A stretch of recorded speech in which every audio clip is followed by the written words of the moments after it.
This is the coast of Namibia in southwestern Africa, the very dry desert coast of the Namib Desert. You can see a cloud band butting up against the shore and some straight sand dunes in the lower left of the picture. Yeah, those are big red sand dunes that the astronauts say is one of the most beautiful sights that you can get when you're flying.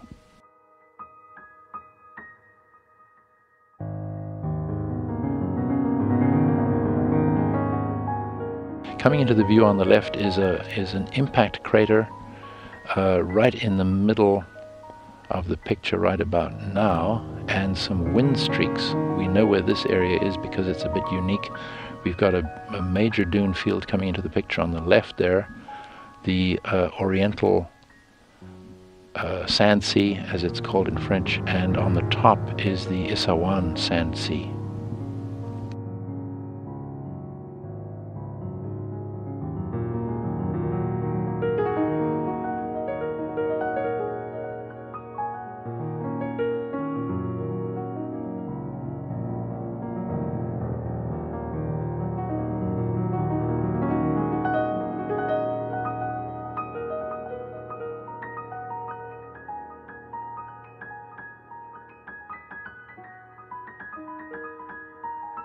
This is the island of Sicily with cloud over Mount Etna, so you can't quite tell that there's a big volcano in the middle of the picture right now. And there's the toe of the boot of Italy coming into the picture from the left. See a good example of sun glint on the right with the sea reflecting the sun.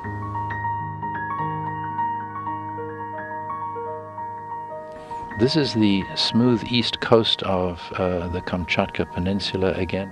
As you move inland, it gets maybe even more striking as a picture because of all the volcanoes on this peninsula and the snowy mountains. There's a volcano just coming into the picture on the top left there. You can see a little knob-shaped feature.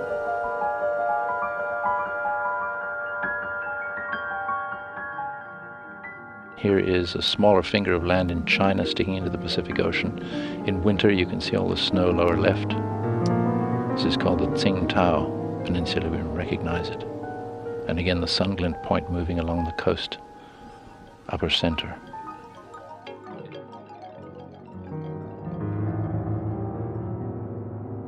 In a very clear picture, Zagros Mountains with snow on them.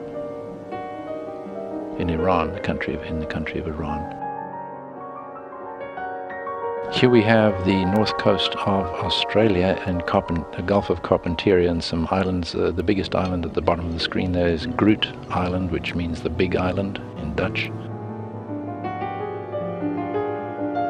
When you see a huge, powerful feature like this, the astronauts do shoot them a lot, and we have had some detailed views looking right down the eye. Looking at the eye wall, in fact, and even I seem to remember, views of breaking waves on the sea surface at the bottom of the eye. Amazing detail. Look at this neat picture of Great Salt Lake in Utah. And the variation in color is... That's due to an almost complete blockage of the circulation of the lake by a trestle for a railroad that crosses from one side to the other.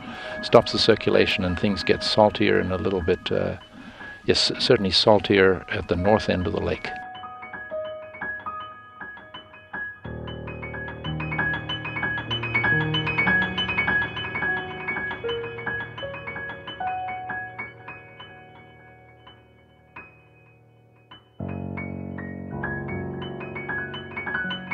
Here you see two circles coming into the top of the view now.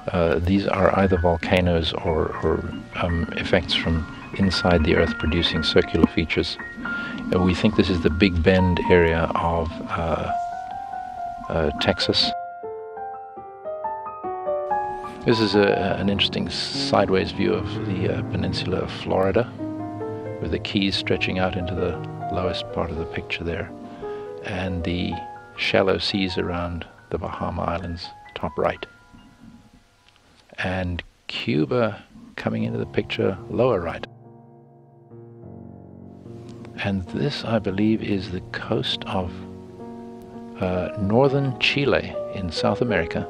It's a very straight coast, except for that strange headland out to the top right just disappearing.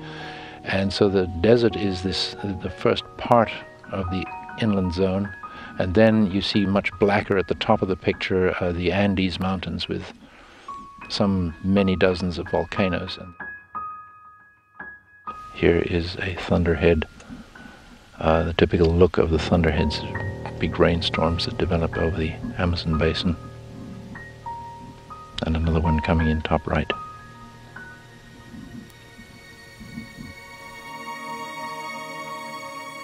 Here's obviously a major river. There's an even bigger one coming into the picture on the right. That looks to me like it could well be the Amazon River, with one of its big tributaries on the left. And the flow would seem to be from the bottom of the picture to the top.